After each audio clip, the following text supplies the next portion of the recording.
Hello FPL managers and welcome back for another video. Today we look at the transfer targets for Game Week 3. Don't forget to leave a like if you enjoyed the video and subscribe as it really helps out the channel.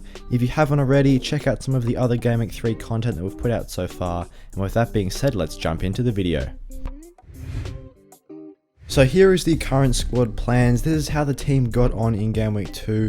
The two players that we are looking at moving out are Robertson and Leon Bailey in the defensive midfield respectively. Both these players have blanked consecutively in their first two games, and Robertson did get subbed off very early in Game Week 2 for Simicast. Furthermore, Bailey didn't start at all in Game Week 2 and is probably not going to be starting for Game Week 3, as I do think Villa will run a 4-4-2 formation with Buendia potentially starting over Bailey for the next game week. So with these two players identified as potential options to sell in the squad for the upcoming game weeks, let's discuss some transfer targets. Looking at the replacements for Bailey in the midfield are Rodrigo, De Silva and Harrison.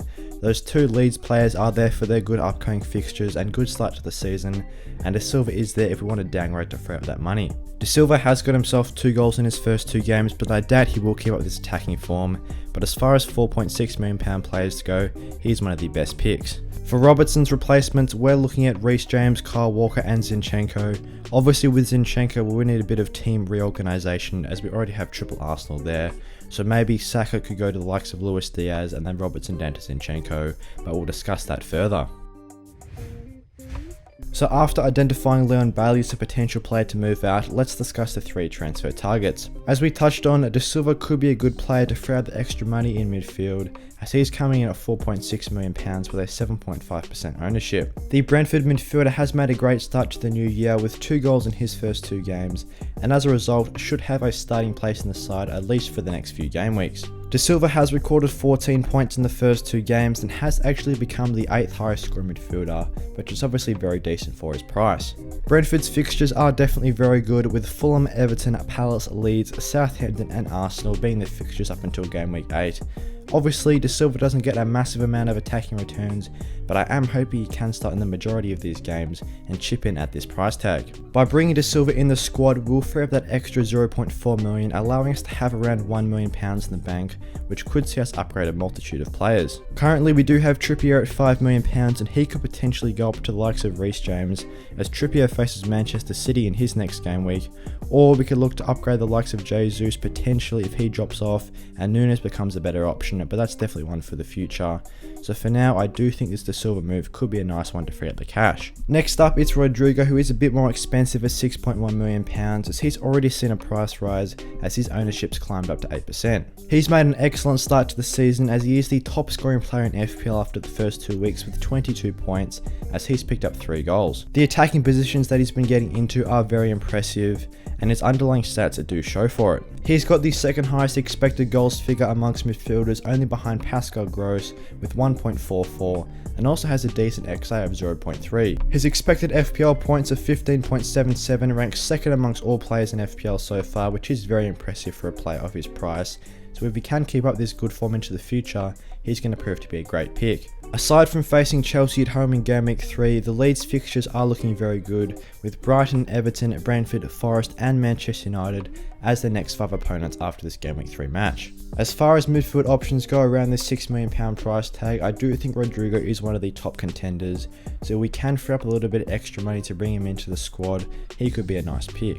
Jack Harrison is another one at around £6 million that could also be worthwhile targeting from Leeds, as he's provided excellent underlying stats across his first 2 games. Harrison has recorded 10 points over the first 2 matches, picking up an assist in each of his first 2 starts, as he's providing a lot of attempted assists for his teammates. In fact, he's attempted more assists than any other player in FPL right now with 11, which is 2 more than the likes of Mo Salah, who's coming 2nd, and his XA is very high at 0.98 as well. This XA figure ranks 2nd amongst midfielders, only behind Kevin De Bruyne with 1.23, so he is definitely rubbing shoulders with some of the best assisters in the Premier League at the moment.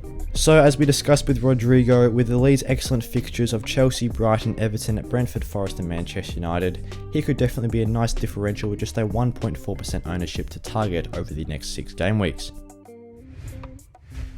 Andrew Robertson was the other player that we identified as a poor asset in our FPL team right now, so let's have a look at 3 other transfer targets. The first one and the most likely move at the moment is looking to bring in Reece James at £6 million, as he can free up an extra £1 million in the bank and arguably has better fixtures from a defensive standpoint than Liverpool. He has become the third highest owned defender in FPL with a 41% ownership, only behind Alexander-Arnold and Cancelo, and it is with good reason.